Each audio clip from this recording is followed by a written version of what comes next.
Nasugatan ang 21 katao sa pagsabog ng La Salina Oil Terminal sa Venezuela.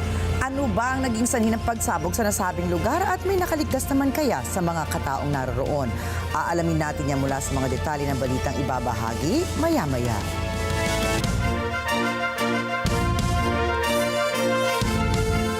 Magandang gabi, ako po si Riti Mathay. Ako si Nina Richie Alagaw Flores, ito ang mata ng Agila International. Para naman sa mga headlines ngayong Miyerkules ng gabi. Dating Pangulong Rodrigo Duterte pinahaharap sa Senado hinggil sa issue ng war on drugs. Mga 143 overseas Filipino workers sa United Arab Emirates binigyan ng pardon.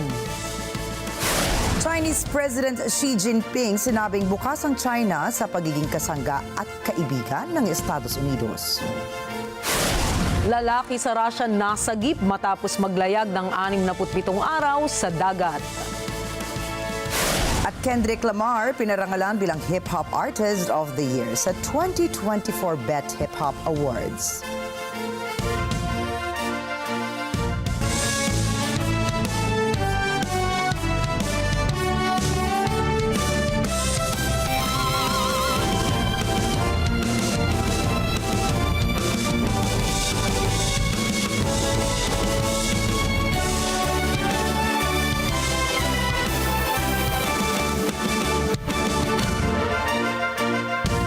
Ipapatawag po ng Senado si dating Pangulong Rodrigo Duterte hinggil sa usapin ng war on drugs sa kanyang administrasyon upang linawin umano ang issue ng extrajudicial killings.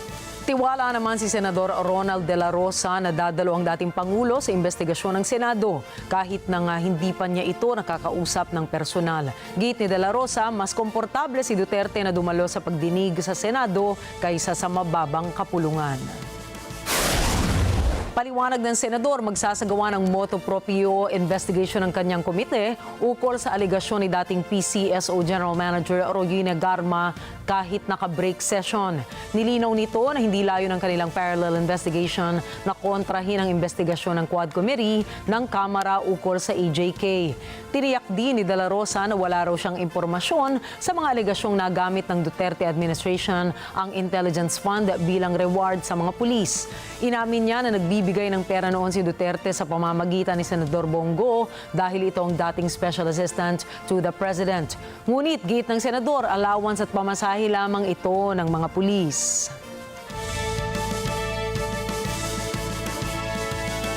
Lubos ang pagpapasalamat ni Pangulong Ferdinand Marcos Jr. kay United Arab Emirates President Sheikh Mohammed bin Zayed matapos bigyan nito ng pardon ang nasa 143 overseas Filipino workers sa UAE. Ayon kay Marcos, nakausap niya sa telepono ang Pangulo ng UAE kung kailan ay tinalakay din nila ang mayaman na relasyon ng Pilipinas at UAE. Higit pa rito ay nagpasalamat din ang Pangulo sa ibinigay na tulong ng gobyerno ng UAE sa mga naging biktima ng dumaang mga bagyo sa Pilipinas. Pinasalamatan din ni Senador Jinggoy Estrada at Senador Joel Villanueva ang Pangulo ng UAE sa kanyang naging desisyong bigyan ng pardon ang mga Pinoy doon. Nanawagan naman si Senador Villanueva na mas palawakin pa ang Government Legal Assistance Fund para sa mga OFWs. Dati na naghain si Villanueva ng Senate Bill 1448 sa layong palawigin pa ang coverage ng Legal Assistance Fund para sa mga Pilipinong nasa abroad.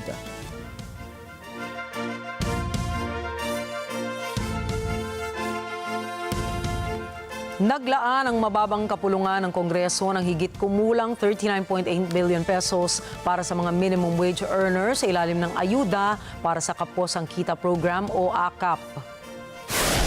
Nakapaloob ang nasabing halaga sa 2025 national budget.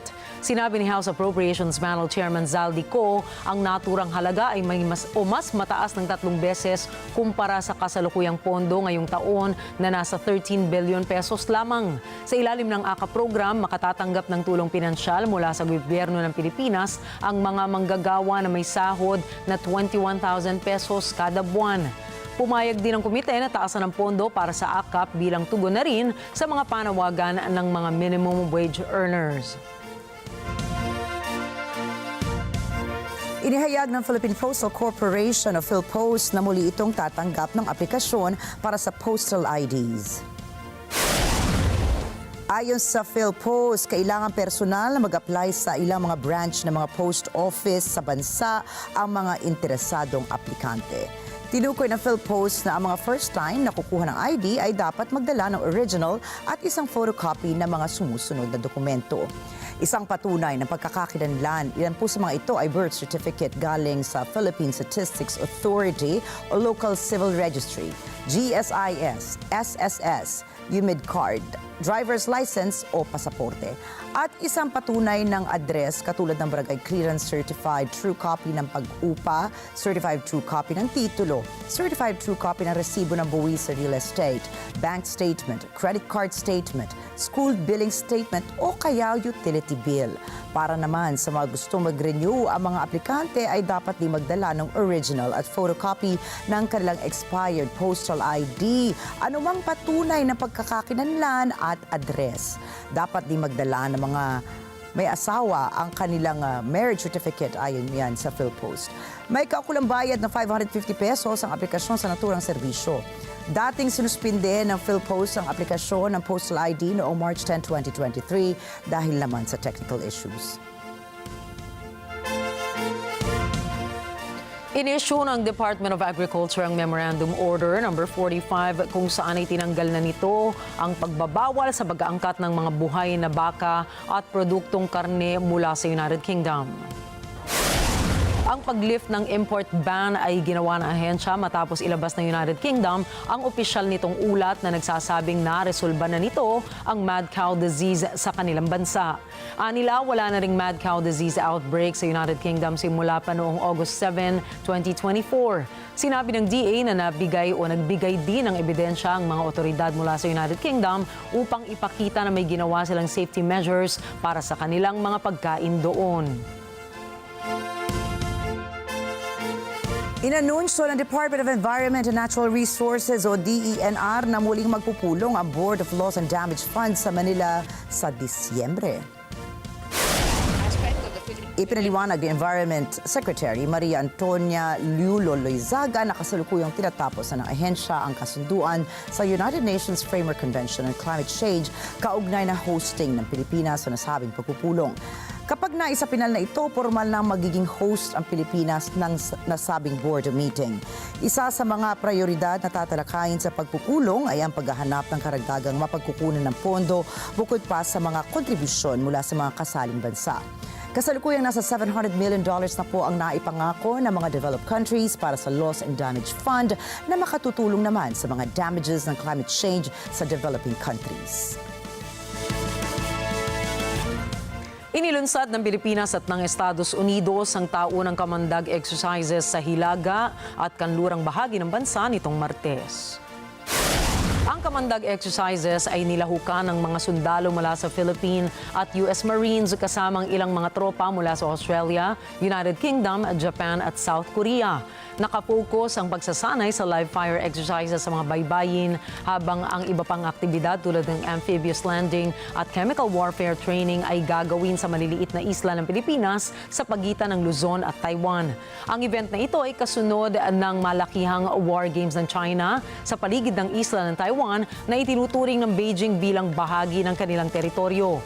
Gayunpaman, binigyan diin ni Philippine Marine Corps Commandant Major General Arturo Rojas na ang 10 araw na kamandag exercises ay matagal nang binalak at walang kinalaman sa mga kasalukuyang kaganapan sa rehiyon.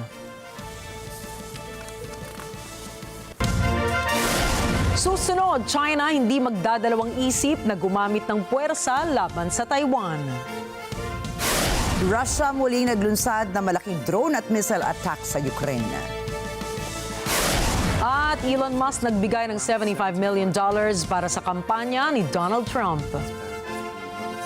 Yan at iba pang mga balita sa pagbabalik ng Mata ng Agila International.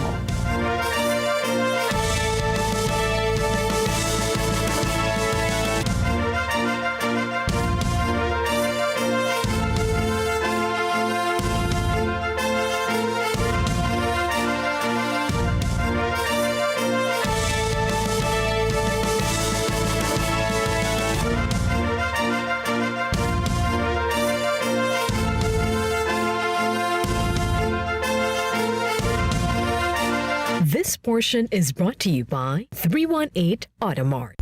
Why choose Supreme Pure Organic Barley? It is 100% pure organic barley straight from Australia. Certified super brands. The first alkaline-based barley in the Philippines. High pH level, 7.9 alkaline level, 68 micronutrients, non-acidic. It helps boost immune system, improves digestion, high in antioxidants, regulates blood sugar level and cholesterol. Waglang Basta Barley. Dapat alkaline-based Supreme Pure Organic Barley. Alam namin ang iyong pagsisikap. Dama namin ang iyong mga sakripisyo. Kita namin ang pagharap mo sa bawat pagsubok. Kaya sa kabila ng mga hamon ng buhay, nandito kami para umalalay. Kasi katulad mo, gusto rin namin ang magandang bukas para sa kanya. Hatid namin ang dekalidad na edukasyon at makabagong pasilidad sa abot kayang halaga. Kaya huwag ka na mangamba. Sasamahan ka namin tuparin ang mga pangarap niya.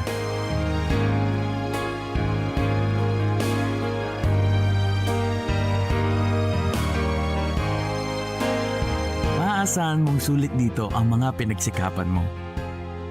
Sa aming mga makabagong pasilidad at sistema ng edukasyon. Mailalabas natin ang aking talino at mga kakayahan niya. Kahit sa munting halaga, makakasiguro ka na makakasabay siya sa mabilis na pag-ikot ng mundo. Sa new era, karamay mo kami sa bawat hamon. Kaagapay mo kami sa bawat hakbang. Kasama mo kami sa bawat ngiti at tagumpay.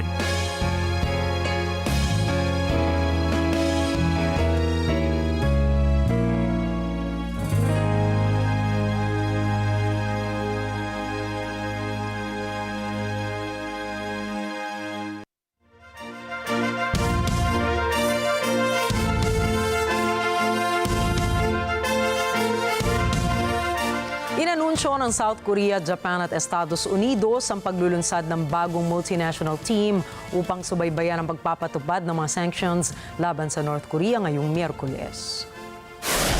Ang tinatawag na Multilateral Sanctions Monitoring Team ay ipinakilala sa isang joint press conference sa Seoul na pinangunahan ni U.S. Deputy Secretary of State Kurt Campbell, South Korean Vice Foreign Minister Kim Hong-kyun at Japanese Vice Foreign Minister Masataka Okano.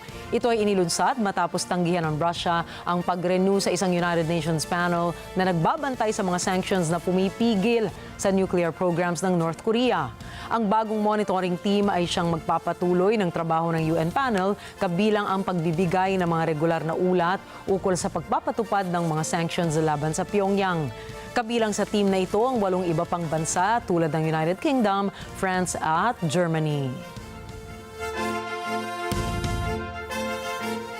Iniulat ng China na hindi ito kailanman makakapangakong hindi gagamit ang puwersa para mabawi ang isla ng Taiwan. Ito po ang naging pahayag ng tagapagsalita ng Chinese Taiwan Affairs Office na si Chen Binhua sa isang press briefing na ginanap sa Beijing. Binigyan din niyang patuloy na nagsusumikap ang China para sa posibilidad ng isang mapayapang reunification. Subalit, hindi sila magdadalawang isip na gumamit ng puwersa kung kinakailangan. 我们愿以最大诚意、尽最大努力争取和平统一的前景，但绝不承诺放弃使用武力。这针对的是外部势力干涉和极少数台独分裂分子及其分裂活动，绝非针对广大台湾同胞。 Ayon kay Chinese President Xi Jinping, isang malaking oportunidad para sa Estados Unidos at China na siguruhin ang isang maunlad na pakikipag-ugnayan. Sa isang sulat na isinulat ni Xi, sinabi niyang bukas ang China sa pagiging kasangga at kaibigan ng US dahil sa tingin niyang ikabubuti nito, hindi lang ng dalawang bansa kundi ng buong mundo. Dagdag pa nito na China has always handled China-US relations in accordance with the principles of mutual respect, peaceful coexistence, and win-win cooperation, and has always believed that the success of China and the United States is an opportunity for each other. Inihayag ni Xi na ang bilateral relationship nila ng Estados Unidos ay isa sa pinakaimportanteng relasyon kung saan nakasalalay ang kinabukasan ng mundo. Sa ngayon ay madalas magkatunggali ang magkabilang kampo dahil sa kalakaran, seguridad at sa posisyon ng China sa naturang issue sa Taiwan. Mahigit 136 na drones at 3 missiles ang pinilipad ng Russia para tamaan ang 14 na rehiyon sa Ukraine. Nagkaroon ng malaking sunog sa rehiyon ng Ternopil, subalit mabilis na naapula ito ng mga bumbero gamit ang kanilang mga special equipment. Ayon sa Ukrainian Air Force, nawasak ng air defense nila ang 51 sa mga drones. Wala pang naiulat na nasawi sa mga pag-atake at hindi pa malinaw ang pinsalang na idulot nito sa mga pasilidad. Tiniyak ni Israeli Prime Minister Benjamin Netanyahu kay US President Joe Biden na kanilang iiwasan na tamaan ng mga oil at nuclear sites ng Lebanon at Iran. Kasunod ito sa pagkabahala ng US na sa ginagawang military operations ng Israel sa Iran at Lebanon ay tatamaan ang nuclear at oil sites na magdudulot ng malaking pinsala. Umaasa naman ang US na umaisa sa katuparan nito ng Israel para hindi na tumaas pa ang tensyon sa gitnang silangan. Magugunitang noong nakaraang linggo ay tinawagan ni Biden si Netanyahu at sinabing marapat na iwasan na tamaan ng oil at nuclear sites ng Iran at Lebanon.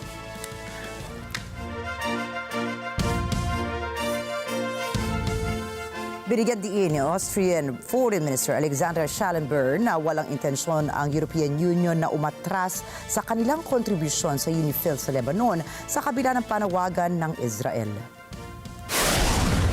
Nagsimula na ang ground operations ng Israel laban sa Hezbollah, subalit ilang United Nations Interim Force in Lebanon o UNIFIL positions ang nasa Lebanon.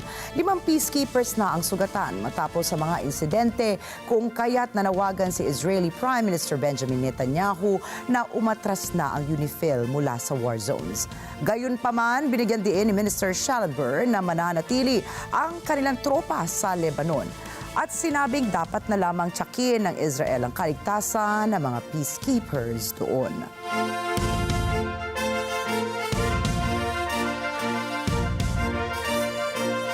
Nagbabala ang pamahalaan ng Japan laban sa escalation sa Korean Peninsula. Ito ay matapos pasabugin ng Pyongyang ang mga daan at riles na nag-uugnay sa North Korea at South Korea. Sinabi ni Deputy Chief Cabinet Secretary Kazuhiko Aoki na ang mga aktibidad ng North Korea ay maaaring magdagdag na tensyon sa Korean Peninsula kung kaya't mahalagaan niya na hindi ito humantong sa isang escalation doon. Dagdag pa ni Aoki na gagawin ng Japan ang lahat upang mangolekta, pag-aralan at bantayan ang impormasyon sa mga nangyayari sa North Korea. Samantala, kinundena ni South Korean Vice Foreign Minister Kim Yong-kyun ang mga aksyon ng North Korea, partikular na ang pagpapasabog ng mga daan at riles sa Korean Peninsula. Kaugnay nito ay siniportahan ni Japanese Vice Foreign Minister Masataka Okano ang mga pahayag ni Kim at Aoki. Kinumpirma rin nito na nakababahala umano ang military alliance ng North Korea at Russia.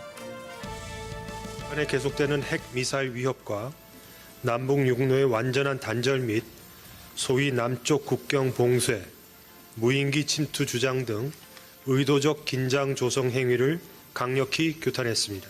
ロシア、北朝鮮の間の軍事協力の進展に対する重大な懸念が継続していることを確認しました。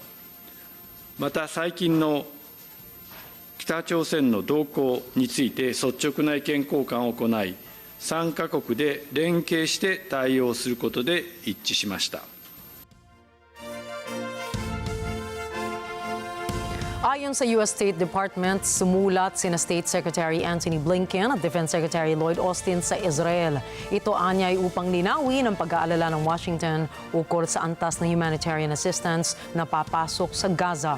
Si Mefanway Zaragoza para sa balita. Sa kanyang regular briefing, sinabi ni State Department spokesperson Matthew Miller na naniniwala ang Estados Unidos na posibleng makapagpapasok ng humanitarian aid sa Gaza at kayang mapagtagumpayan ang mga bureaucratic at logistical na mga hadlang. Inusig ni Miller ang antas ng proteksyong ibinibigay ng Israel sa mga sibilyan. Binanggit nito ang isang karumaldumal na insidente na naganap kamakailan. Sa kabila ng pagkilala nito sa mapanubok na kapaligiran ng Israel, binigyan diin ni Miller ang nakababahalang mga kaganapan sa Gaza nitong mga huling araw. The Secretary did write, along with Secretary of Defense Austin, to the Defense Minister of Israel, Yoav Gallant, and the Minister for Strategic Affairs, Ron Dermer, on Sunday to make clear our concerns about the levels of humanitarian assistance that have been making it into Gaza. This was a letter we consider to be a private diplomatic communication that we did not intend to make public from our side, but now that it is public, I am happy to confirm it and speak to it to some extent. I think you have to put this letter in the context of our ongoing and long-lasting communications and concerns about the levels of humanitarian assistance that have made it to Palestinian civilians. If you go back to April, the Secretary wrote at the time to Minister Gallant to make clear that we had seen the levels of humanitarian assistance plateau, and then after they plateaued, start to decline, and made clear that at the time that the levels were unacceptable and that we needed to see Israel implement changes. Muling idiniin ni Miller ang pagtutol ng US sa pilit na pagpapalikas mula sa Gaza at anumang permanenteng pag-okupa sa teritoryo. Binanggit niya ang napakasamang sitwasyon ngayon sa Hilagang Gaza dahil anya sa operasyon ng militar, siradong mga gate at pagpigil sa pagpasok ng tulong o aid. Mefanway Zaragoza para sa Mata ng Agila International. Trusted, connected, on point. Sa kaugnay pong balita, sumulat ng White House sa Israel para humiling na mapabuti na nga ang nangyayaring humanitarian situation sa Gaza. Kaugnay niya, nag-issue na rin ng 30-day ultimatum ang Amerika sa Israel para palakasin ang humanitarian aid access sa Gaza at sakaling mabigo, nagbantang ititigil ang military aid dito.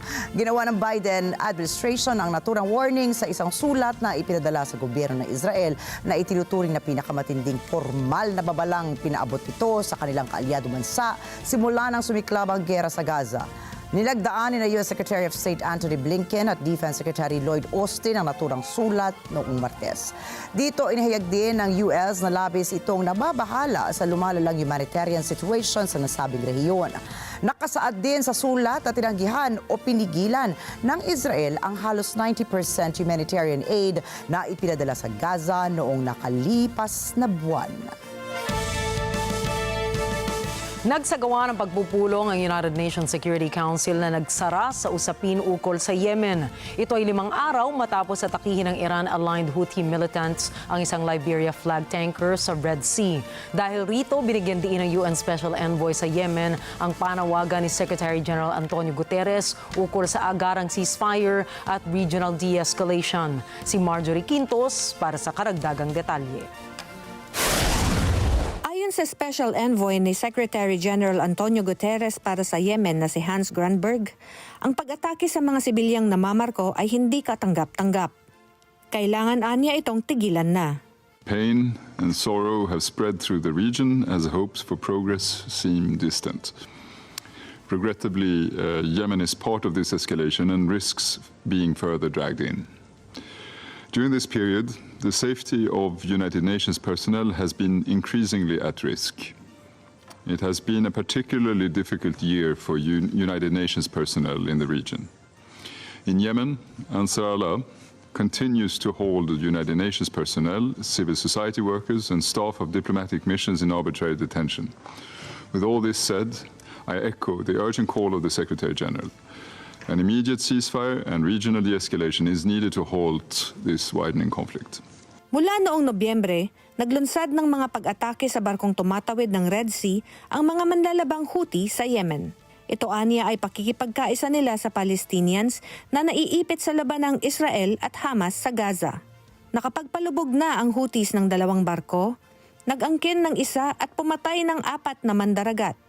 Nag-focus din ang pulong ng Security Council sa pangungulong ng Houthi sa staff ng UN at iba pang international non-governmental organizations.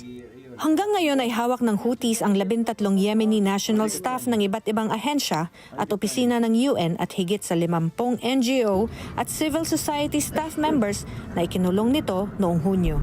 At gayon din ang 4 na staffers ng tanggapan ng UN High Commissioner for Human Rights o ang OHCHR at ng UN Educational, Scientific and Cultural Organization o UNESCO na ayon sa Security Council ay kinulong ng Houthis noong 2021 at 2023. Marjorie Quintos para sa Mata ng Agila International.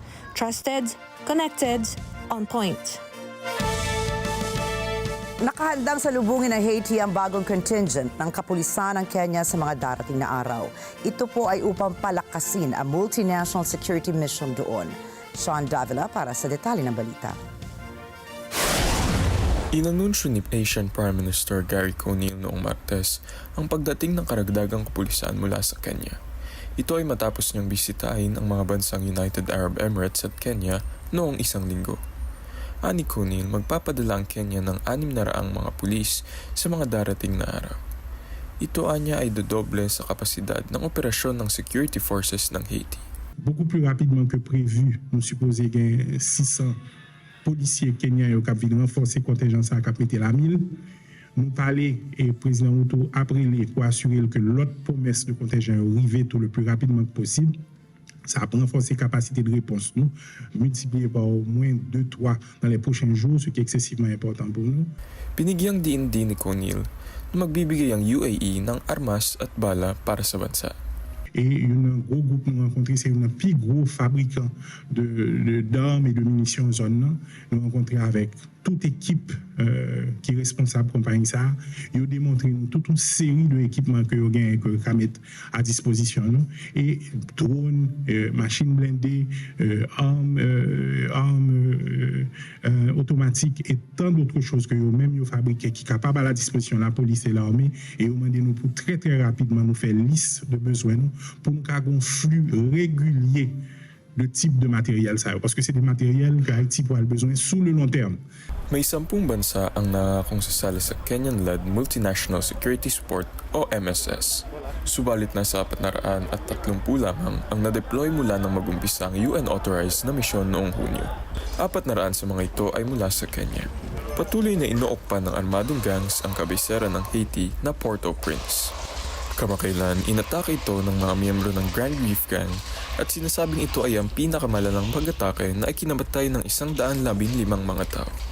Sean Davila para sa Mata ng Agila International, trusted, connected, on point.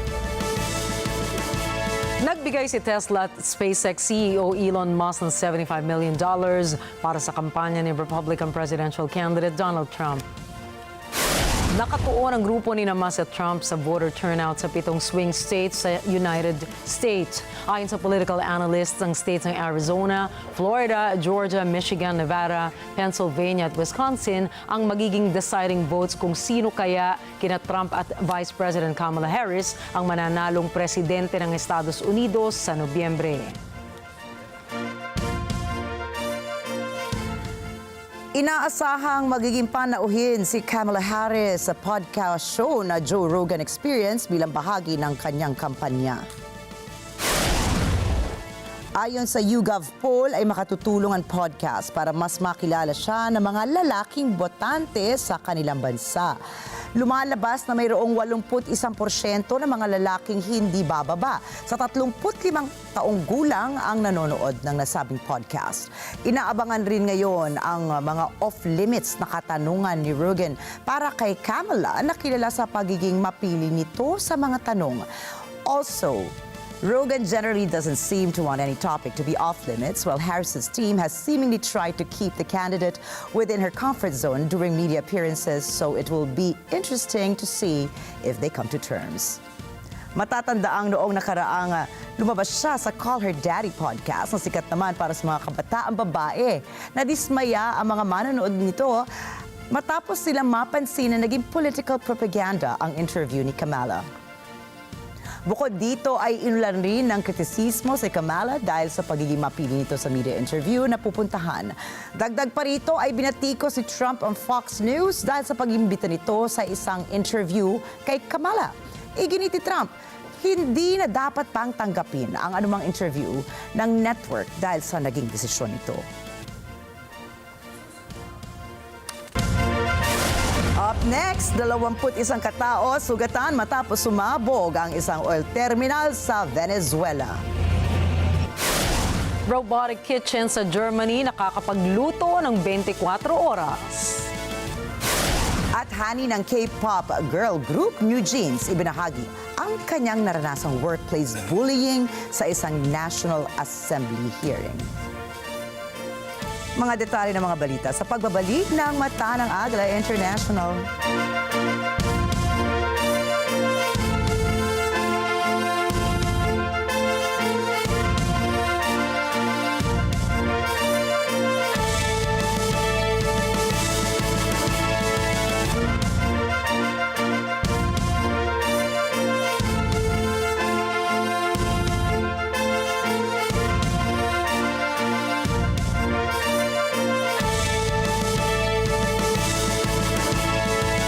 This portion is brought to you by Robic Builders.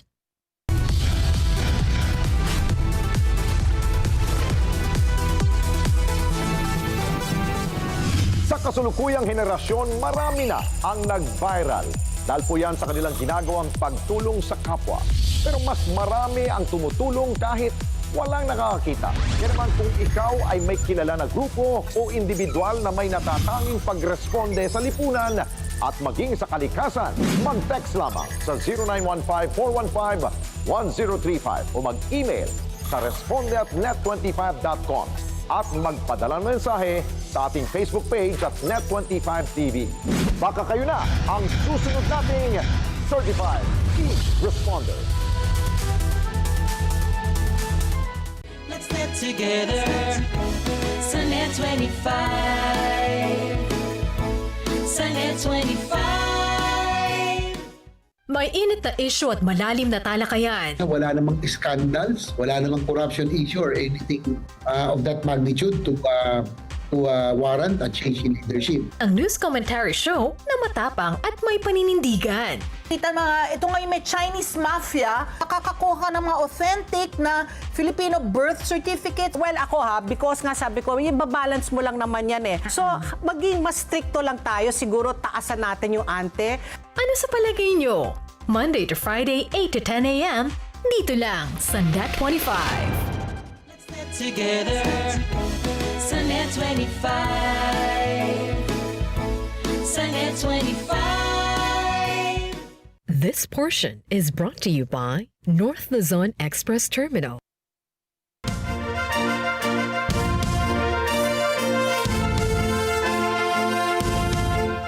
At muling nagbabalik ang Mata ng Agila International. Sa pagpapatuloy ng mga balita, sugatan ng 21 katao, kabilang ang mga manggagawa, mga residente at bumbero sa pagsabog ng crude storage tank sa La Salina Oil Terminal sa Venezuela. Ayon sa lokal na ulat, naglalaman ang aabot sa 75,000 bariles ng langis ang sumabog sa tangke. Kita sa video ang pagsabog ng oil terminal na sinundan ng pagbulusok ng tore ng apoy. Dinala naman sa pinakamalapit na pagamutan ang mga nasaktan sa insidente. Nagsimula naman ang investigasyon ng mga pulis hinggil sa dahilan ng pagsabog. Nagiging madalas na ang mga pagsabog sa mga oil production sites sa Venezuela dahil na rin sa pagkasira at pagkaluma ng mga ito. At isa pong matandang pedestrian ang tumumba mula sa isang sidewalk sa Romania na naging sanhi ng isa pang insidente. Makikita po sa video ang aktwal na pagtumba na matanda patungo sa kalsada. Buti na lamang ay mabilis na nakaiwas ang driver ng sasakyan bago pa masagasaan ang matanda.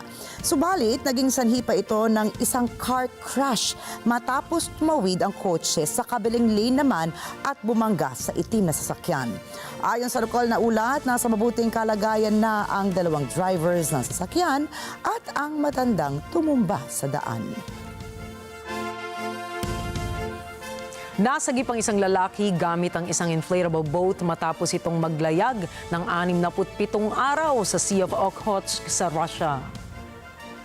Ayon sa lokal na ulat, namataan ng isang fishing vessel si Mikhail Pichugin na palutang-lutang sa kanyang bangka sa malapit sa baybayin ng Kamchatka Peninsula. Batay sa salaysay ni Pichugin, kasama nitong naglayag ang kanyang kuya at 15 taong pamangkin para manood lamang ng mga balyena sa dagat.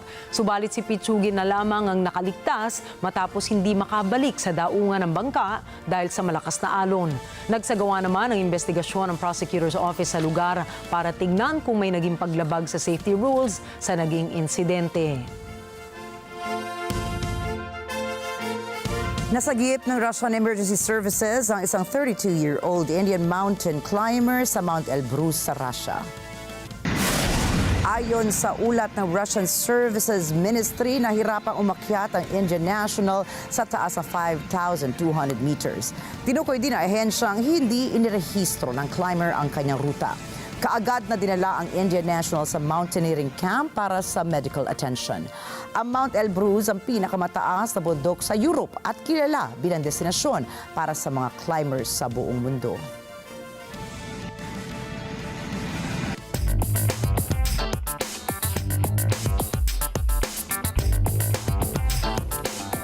Binili ng Toho Animation ang animation distributor na G-Kids.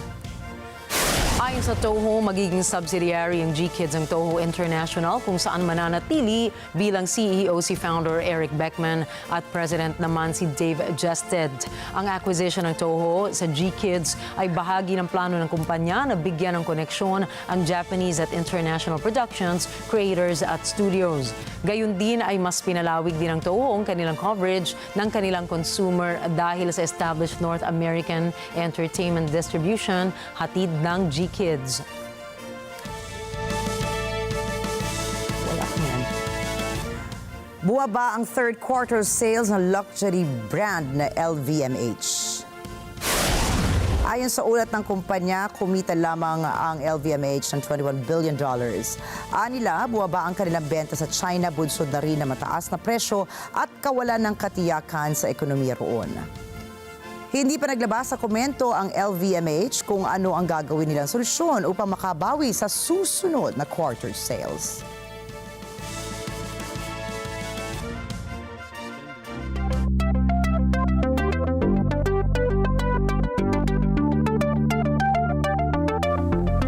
Bilang tulong na rin sa mga staff ng University Hospital ng Tuebingen ay naglagay ito ng isang robotic kitchen na kayang magluto 24 hours o 24/7. Handog ng kumpanyang Good Bits o Good Bites na magluto ng hanggang sa 100 at 20 iba't ibang pagkain sa loob lamang ng ilang minuto. Kanilang naluto ang German classics na Kienisberger, Klops, Lentil Spätzle, Cheese Spätzle at Chicken Fricasse. Ayon sa kumpanya, kumikilos ang isang robotic arm para ipaghanda ang mga customer ng mga in-order nilang mga pagkain. Pero giit ng Good Bites, kahit may robot na naghahanda ng mga order, ay kailangan pa rin ito ng tulong ng mga empleyado, lalo na sa pag-refill ng sangkap sa mga lulutuin.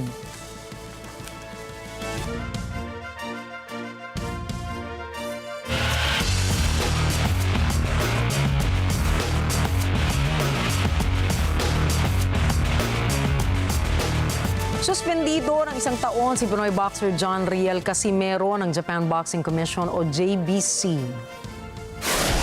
Ipinatawag na nasabing parusa sa dating 3-division champion matapos na bigong makamit nito ang tamang timbang sa laban niya kay Sol Sanchez. Sa nasabing laban ay mayroon namang limit na 122 pounds para sa super bantamweight, subalit lagpas ng 1 kilo ang timbang ni Casimero. Bilang proseso ay binigyan ito ng 2 oras para mawala ang nasabing labis sa timbang, ngunit walang nabago. Sinabi ni Tsuyoshi Yasukochi, ang JBC official, na base sa kanilang ruling ay pagbabawalang makalaban si Casimero o makalaban si Casimero sa Japan ng 1 taon. Magugunitang sa nasabing laban ay pinasabak o pinabagsak ng Pinoy boxer si Sanchez sa loob lamang ng 1 round. Mayroong record si Casimero na 34 na panalo, 4 na talo at 1 draw na mayroong 23 knockouts.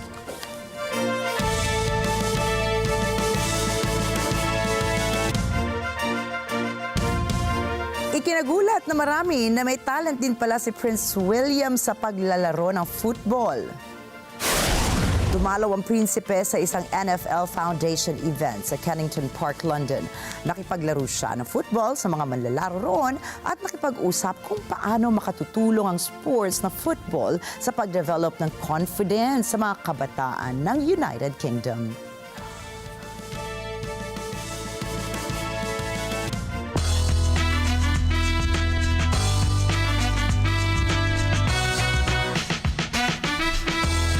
Dumalo ang miyembro ng New Jeans na si Hani sa pagdinig ng National Assembly para sa usapin ng workplace bullying.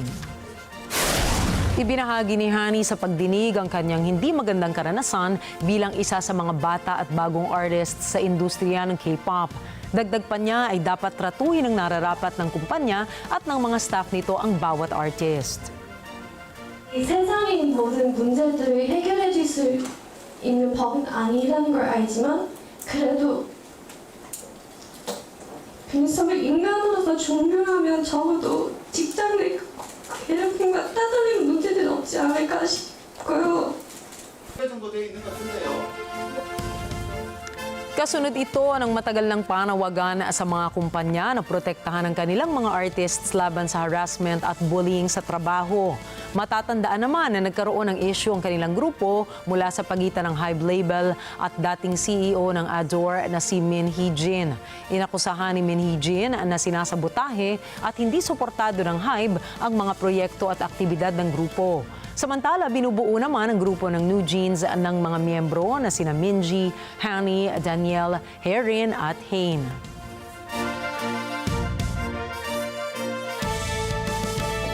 Inaabangan ngayon ang paglabas ng K9 best friend ni Superman para sa pelikulang Superman, His Not So Good Boy.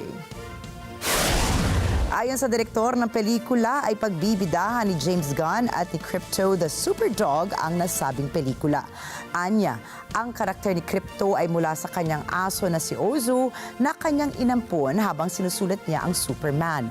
Matatanda ang ilang beses nang lumabas sa mga animated DC films si Crypto at ang pelikula na ang kauna-unahang beses na lalabas ito sa live action.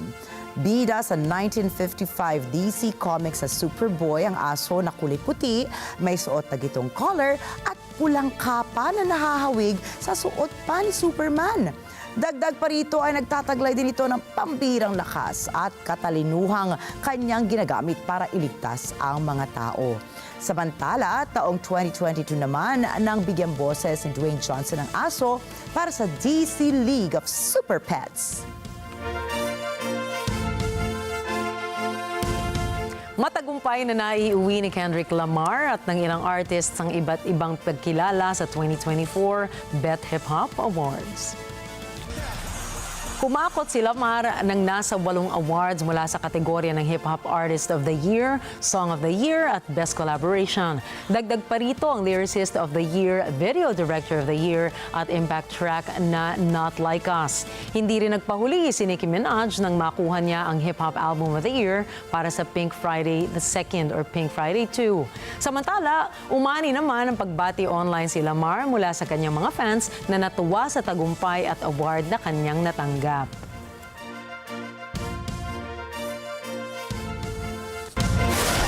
Susunod, mga batang inilikas, nakahanap ng panandali ang ginhawa sa Mount Lebanon. Las Vegas Sphere nakatakdang magkaroon ng ikalawang bersyon sa UAE.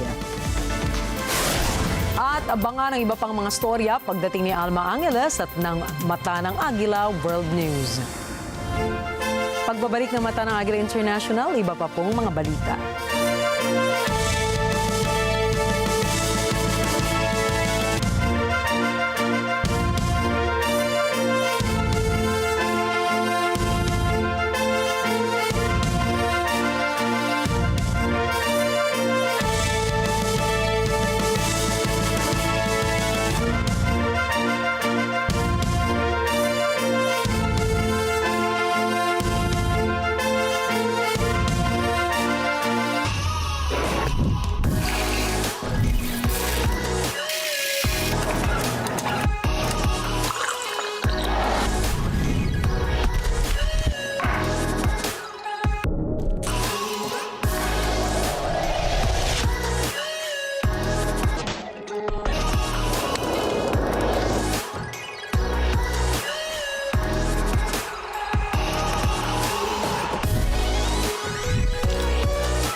Sa kada umaga, welcome ang lahat. Mula sa mga veteranong komedyante. Ay, nandiyan ka pala eh! Ano ka ba? Ano kakain ng Jomay? Mula nang dumating ka 342. Pag may muta, direkta na. Hindi ko na aalis yung ganon. Trending social media celebrity. Maayong umaga sa inyong tanan. At mga kilalang public servants. Everybody needs to abide with the traffic rules and regulations. Ang purpose doon, gusto ko, pag masaya yung tao, yun ang kaligayahan ko basta masaya. So kung napasaya ko yung isang tao, masaya na ako. Come on, come all! Sa pinakamasayang kabanding tuwing umaga, kada umaga! Let's get together sa NET25.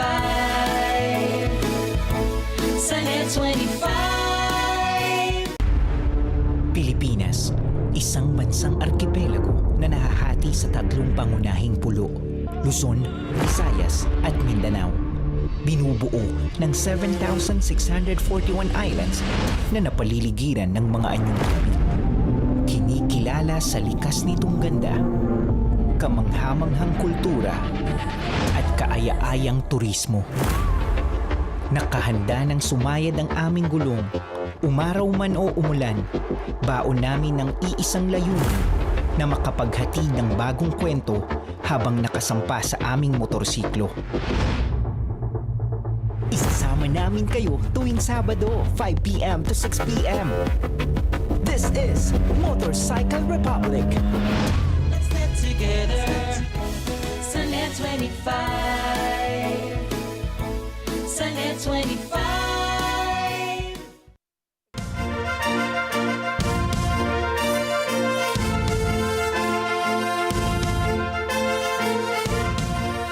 Sa Chuf, Lebanon, matatagpuan ang isang shelter kung saan pansamantalang nakapamumuhay ng normal ang mga batang lumikas dahil sa digmaan. Doon makikitang gumuguhit ang mga ito, naglalaro at ngumingiti. Alamin natin ang mga detalye mula kay Emmy Kapili Taroha. Para sa maraming pamilyang na-displace, ang shelter na ito sa Mount Lebanon ay higit sa bubong lamang sa kanilang mga ulo. Ito ay lugar kung saan nakakaramdam sila ng kahit papaano'y kaunting seguridad, lalo na para sa mga batang dumaan sa dahas ng digmaan. كان كل همنا الوحيد هو انه بس الاولاد يكونوا بمحل انه هن قادرين ينفسوا هذا الطاقه اللي عندهم بالرغم انه كانوا عم يتعرضوا لكتير ضغوطات ولكتير اصوات هن مش لازم كانوا يسمعوها ويخافوا. Ayon kay Jennifer Moorhead ng Save the Children sa Lebanon, masama pa rin ang kalagayan ng bansa. Aniya dahil dito lalong nahihirapan ang hirap ng sistema ng bayan. Sa kasalukuyan, punong-puno na ang shelter sa dami ng lumilikas. There are families everywhere living under every overpass and with their piles of belongings around them and their kids with them. It's just a dramatic scene in Lebanon, across the country and in Beirut in particular. So really all the efforts are trying to find and support the safe places for these families to go. The shelters are at capacity already. It's a very dire situation for kids right now. Sa kasalukuyan din, may 2,350 na mga tao na ang namatay sa Lebanon at higit sa 1.2 million na ang lumikas dahil sa pag-atake ng Israel. Ang karamihan sa mga nasawi ay nitong Setyembre lamang nang palawakin ng Israel ang kampanyang militar nito. Hindi pa tiyak kung ilan sa mga namatay ang sibilyan at kung ilan ang mga sundalo. Emmy Capilita Roja para sa mata ng Agila International, trusted, connected, on point. At nakatakda pong itayo sa Abu Dhabi ang ikalawang Sphere na unang bumida bilang Las Vegas Sphere. Ayon sa Sphere Entertainment Company or Corporation at Abu Dhabi's Department of Culture and Tourism ay wala pang eksaktong petsa para sa konstruksyon ng magiging pagbubukas nito. Sinabi naman ng chairperson ng DCT Abu Dhabi na ang kasunduan ay bahagi ng Tourism Strategy 2030 na magiging daan upang palakasin ang turismo. Dagdag pa rito, ang patuloy na pagpaplano ng dalawa para sa inaasahang annual fees na kailangan bayaran para sa Sphere Entertainment. At kabilang pa rin po dito ang Sphere Experiences, Sphere Brand, patents, intellectual property at maging operational services. Samantala, matatanda ang binuksan ng Las Vegas Sphere noong September 2023 na nagkakahalaga ng higit sa $2 bilyong.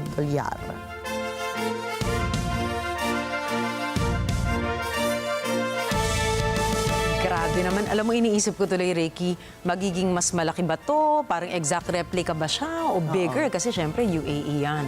Tourist destination din kasi yan. Okay na ako, may planetarium na nga tayo dito sa diba, Manila. no? Speaking of our Manila Planetarium, kailan kahuling pumunta doon? Hindi pa ba tinibag yun at sa palitan ng mas magandang? Direk, ayan, kapanahunan ni Direk yun, yung planetarium. Si Direk na, parang napabalik ko sa pagkakaupo. Diba?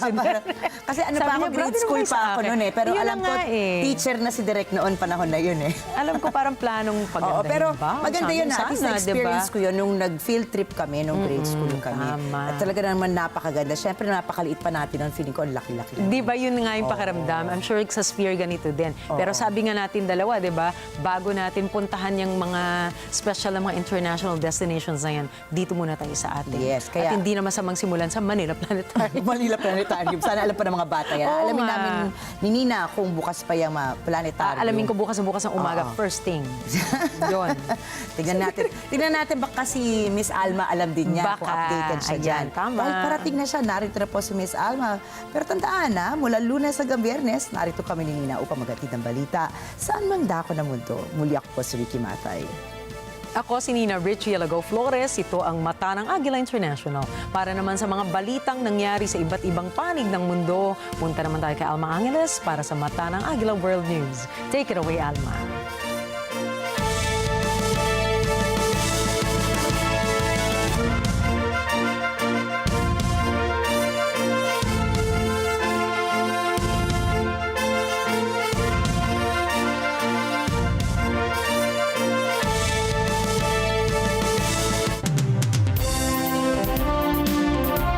Thank you, Nina and Ricky. Good evening, everyone. I'm Alma Angeles for NET25 World News. On tonight's headlines. Israeli Prime Minister Benjamin Netanyahu has reportedly assured the U.S. that Israel's strikes will be limited to Iranian military installations, avoiding nuclear and oil facilities. And breaking news from East Asia, China has reiterated its stance on Taiwan, declaring it will never denounce the use of force as an option.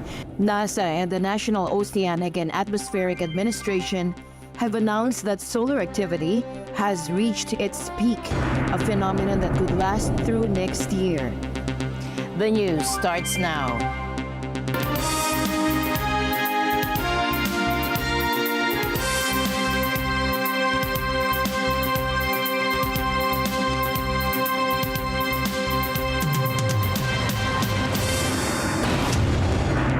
First, to the war in the Middle East, Israeli Prime Minister Benjamin Netanyahu has reportedly assured the U.S. that Israel's strikes will be limited to Iranian military installations, avoiding nuclear and oil facilities.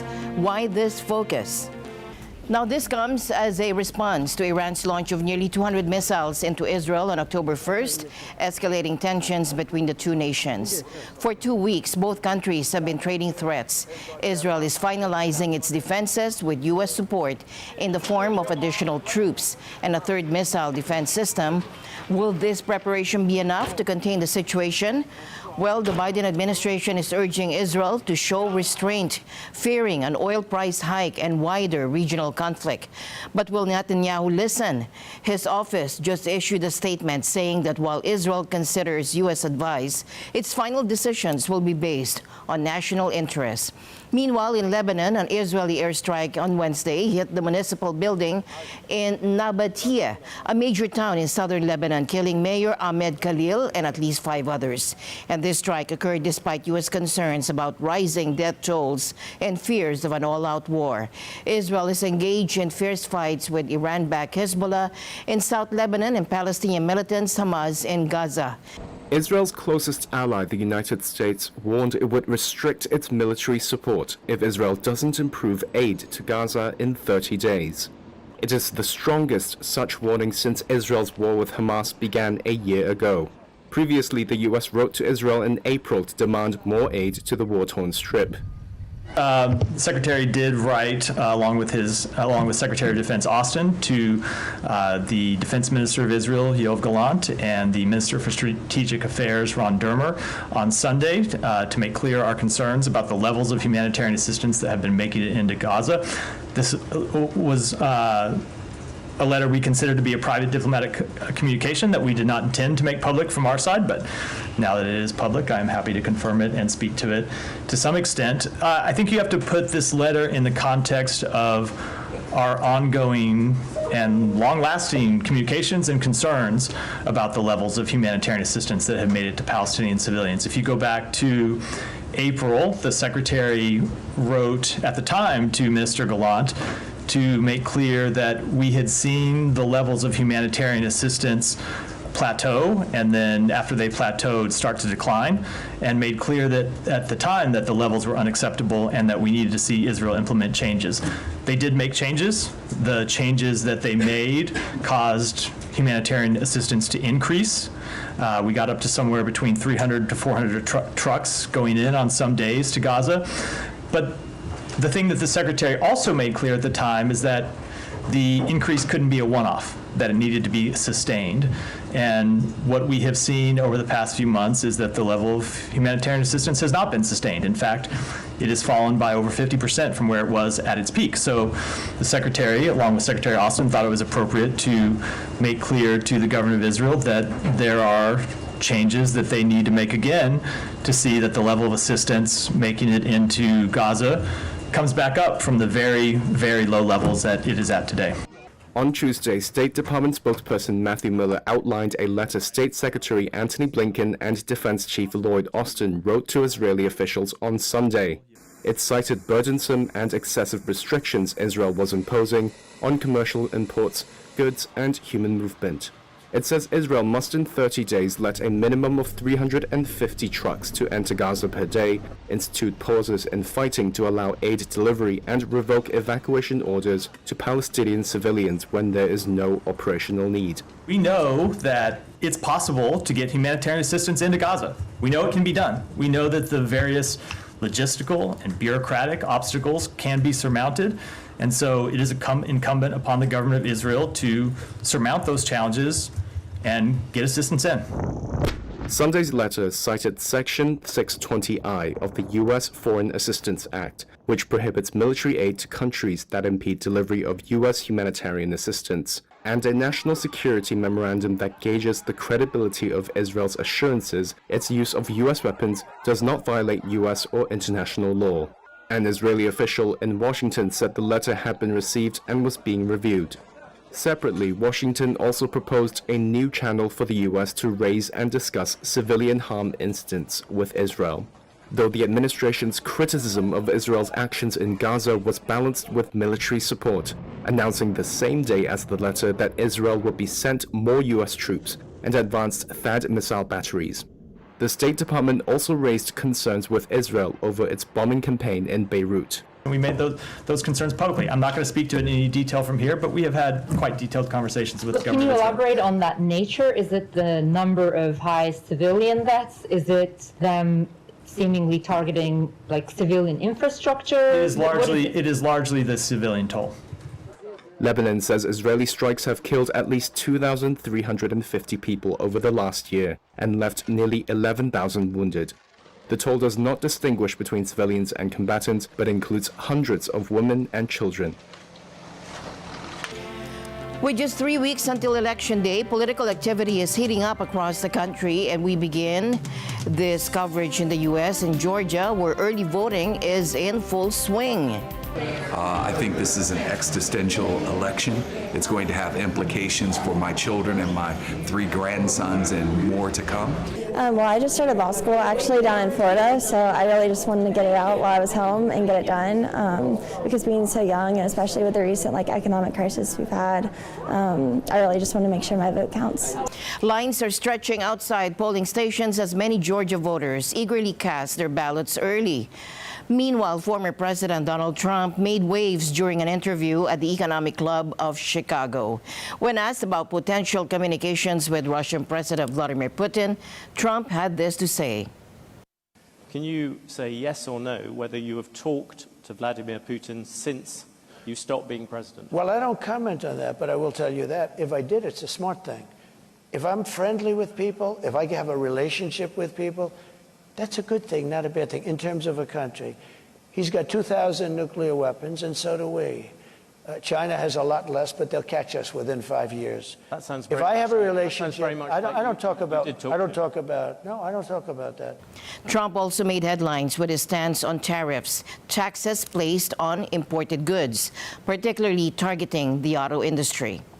If I run this country, if I'm going to be president of this country, I'm going to put a 100, 200, 2,000% tariff. They're not going to sell one car into the United States because we're not going to destroy our country because I know you're an anti-tariff guy, but I'm the exact opposite. If I had, there was no other way I could have stopped them other than, what am I going to do, negotiate with Mexico or China? You're not going to get anything from that. China is the, I would say, probably the toughest, but there are a lot of tough. You know what's very tough? European Union, our beautiful European countries, wonderful, wonderful. If you add them up, they're almost the size of us. They treat us so badly. We have a deficit. I said to Angela Merkel when she was there, she's not there anymore, I wonder why, but when she was there, I said, Angela, how many Chevrolets do we have in Berlin? Why, Donald, you have none. He said, that's right. How many Fords do we have in Frankfurt? I don't know, none. I said, that's right. You know how many cars we have? Mercedes-Benz, BMW, all of the different Volkswagen, millions and millions of cars. And then I said farm products. You know, they don't want our farm, they don't want anything from us.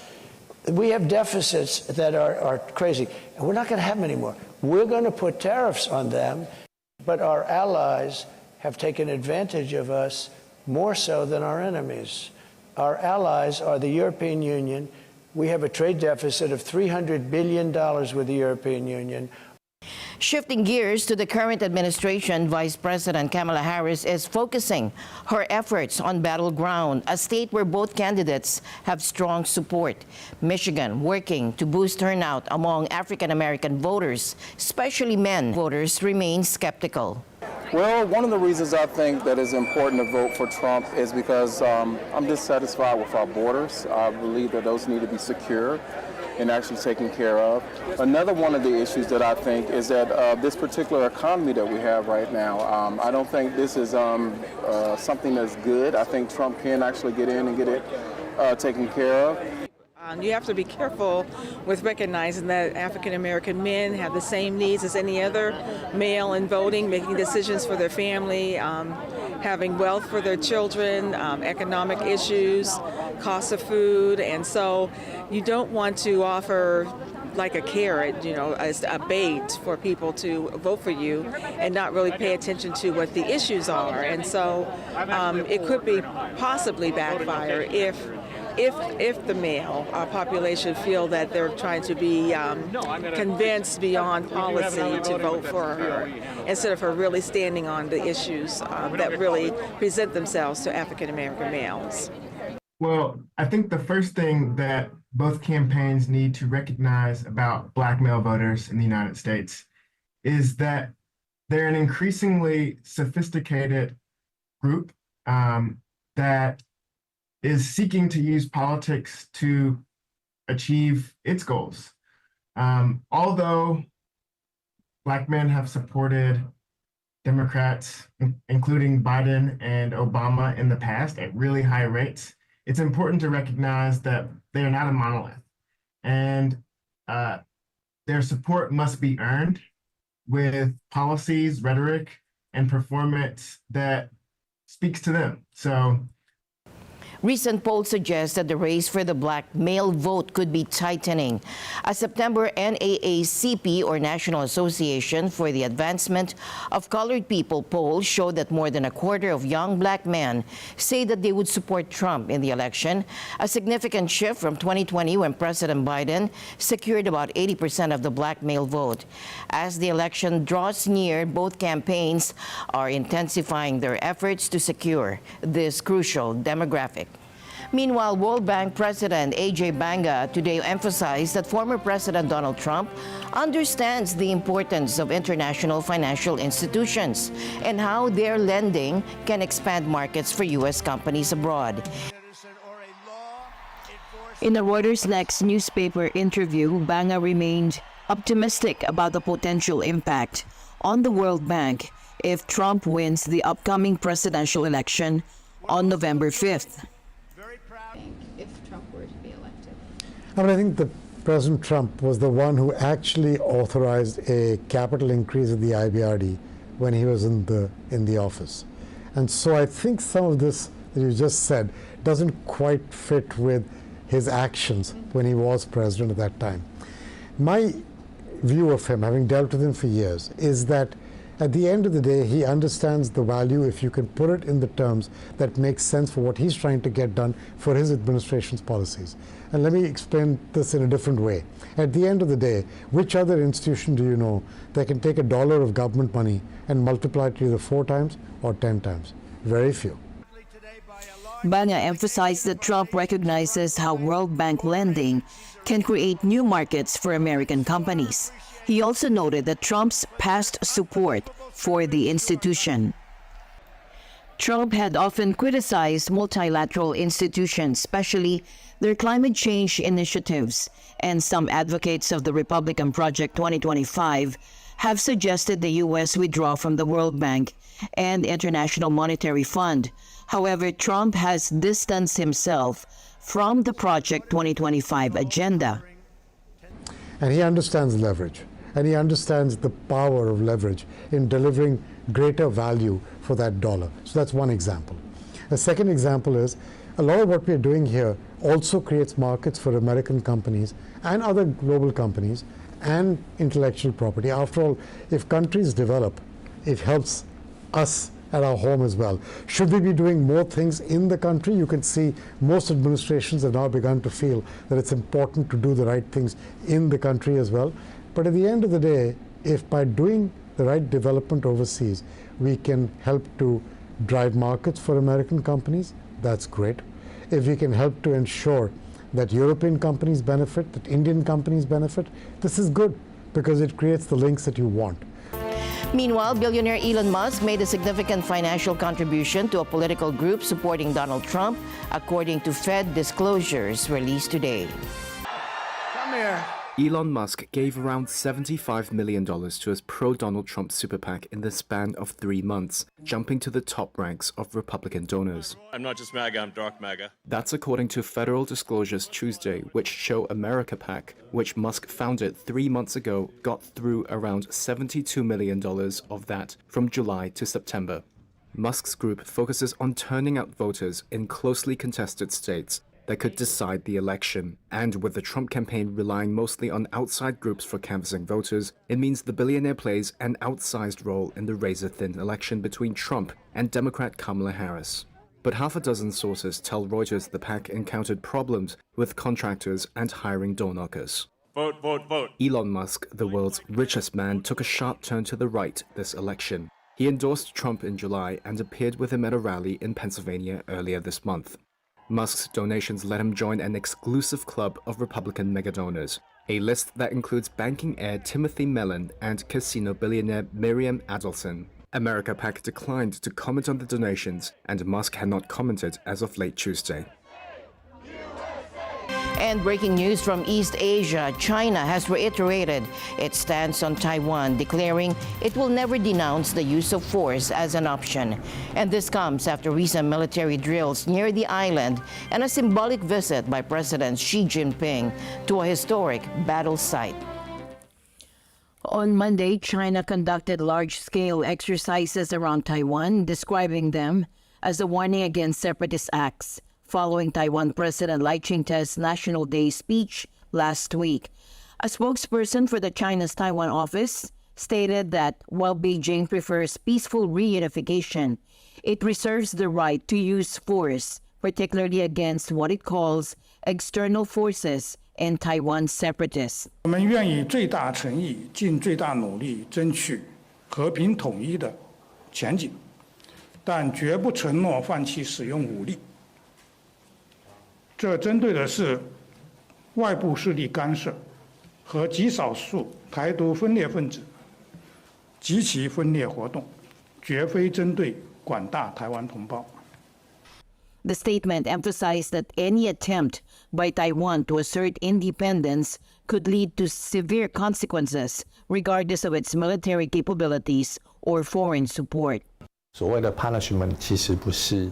This drill was actually not a so-called punishment. Most importantly, China wanted to show the whole world its ambitions and its political goals. This is why we say that this kind of military action by China is 70% political and 30% military. It is mostly a political exercise. This time there was a rather special component, the so-called quarantine or blockade, during which they practiced their blockading abilities. This is why Taiwan kept its guard up. 所以台湾还是会保持警。 Meanwhile, President Xi visited Dongshan Island facing Taiwan, where China repelled a Taiwanese invasion attempt in 1953. And this visit, focused on rural revitalization and cultural heritage, carries significant symbolic weight given the current tensions. Taiwan's government maintains that only its people can determine the island's future. Taiwan's National Security Bureau claims that China's recent actions have backfired, garnering international support for Taiwan, especially from the U.S. President Lai's recent speech struck a balance between firmness and conciliation, expressing willingness to work with Beijing on global challenges while asserting Taiwan's autonomy. Taiwan has to first strengthen its defensive capabilities, including all kinds of anti-ship missiles and air defense missiles, which is the priority. In this situation, Beijing will not be confident to use force. In other words, only if we stay pessimistic militarily can we really maintain peace. As tensions continue to simmer in the Taiwan Strait, the world watches closely and will keep you updated on this developing situation. An earthquake with a magnitude 5.9 struck eastern Turkey's Malatya province today, according to the country's Disaster and Emergency Authority, AFAD. There were no immediate reports of damage or casualties. Reuters footage from the neighboring city of Diyarbakir showed several items inside a house shaking after tremors hit the region. The European Mediterranean Seismological Center said the quake had a 6.1 magnitude and was at a depth of 9 kilometers below the Earth. Singapore's Air Force scrambled 2 fighter jets Tuesday night to intercept an Air India flight bound for the city-state after receiving a bomb threat. The plane was safely escorted to Changi Airport, where authorities conducted thorough security checks. Despite the scare, no suspicious items were found on board. Singapore's authorities are now investigating the origin of the threat, which has prompted heightened security measures for other flights. What happens when a platform designed to connect becomes the source of a major divide? Australia's government is considering a bold move that could dramatically change how its youngest citizens engage with the digital world. But as debate swirls around the proposal, not all voices are being heard.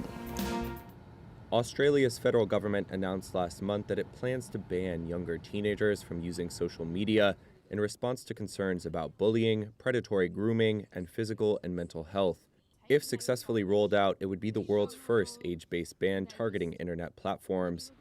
However, the proposed ban has received backlash from many young Australians, like Kyoko, who says the ban would actually make life harder for them and isolate them further. Yeah, so being autistic, I have a really, really hard time connecting with others, and doing that online makes it a lot easier. Being online, you're able to connect with other people with the same interests, get experiences.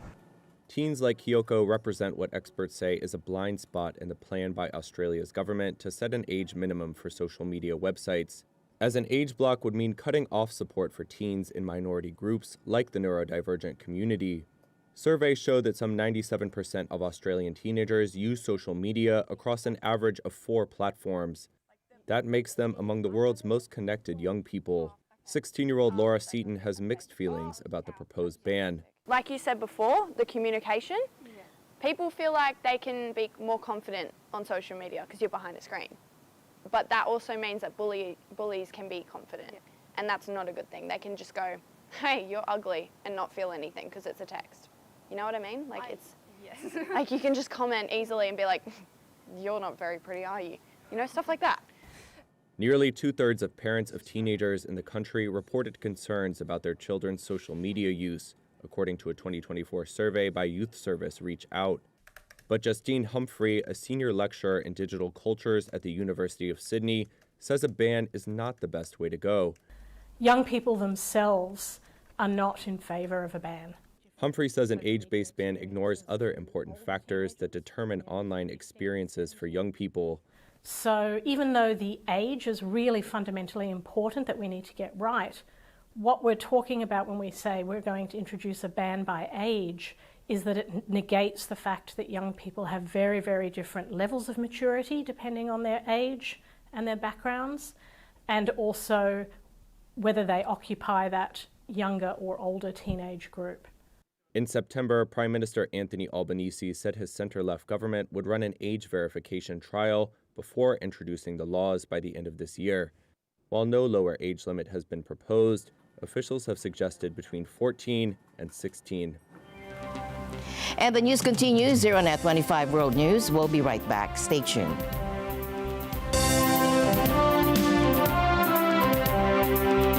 The stars in the world of business joined us for a night of recognition and celebration at the Asia CEO Awards 2024. We're giving you, our beloved viewers, more highlights from this historic event with interviews from industry experts. We talk about due diligence in a sense that do it right the first time and do it right until the last time. We believe AI don't replace human talent. AI actually augment human talent. Sustainability is thinking about how can we build a lasting business that will help contribute to a lasting world. Open for Business with Cesar Vallejos, Sunday, 9 p.m. Sa NET25.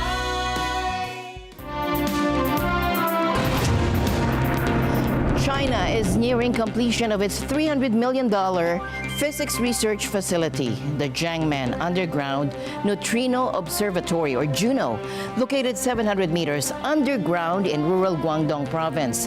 Under construction for 10 years, JUNO will soon be sealed off for the next 30 years to conduct experiments and collect data.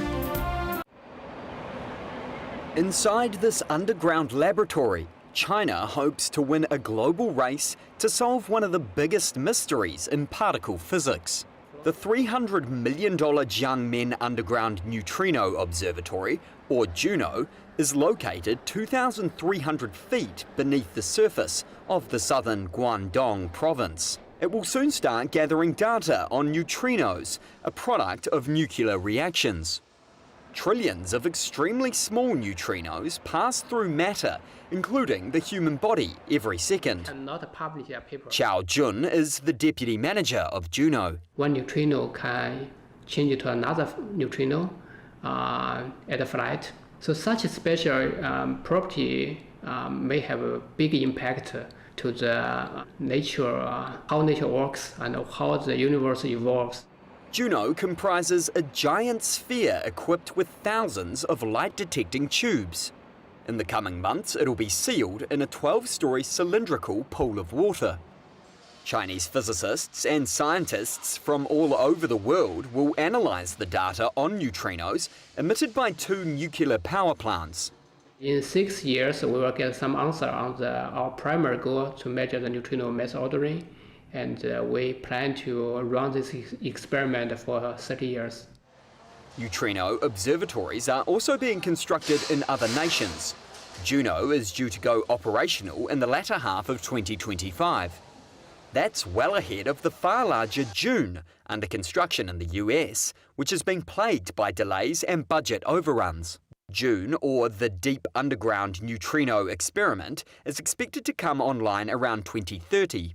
As for the real-life neutrino applications, they remain a distant prospect so far. However, some scientists have mulled the possibility of relaying long-distance messages via neutrinos, which pass through solid matter such as the Earth at near light speed. NASA and the National Oceanic and Atmospheric Administration have announced that solar activity has reached its peak, a phenomenon that could last through next year. This solar maximum cycle brings increased electromagnetic eruptions known as solar flares, which could disrupt satellite navigation, radio communication, and power grids. Auroras may also appear in lower latitudes during this period. In May, flare-induced auroras were seen worldwide, with GPS services disrupted across the U.S. The sun may have already been in a maximal phase at that time. And with that, we end tonight's broadcast. For everyone here on NET25, I'm Alma Angeles. Thanks for joining us. Good night.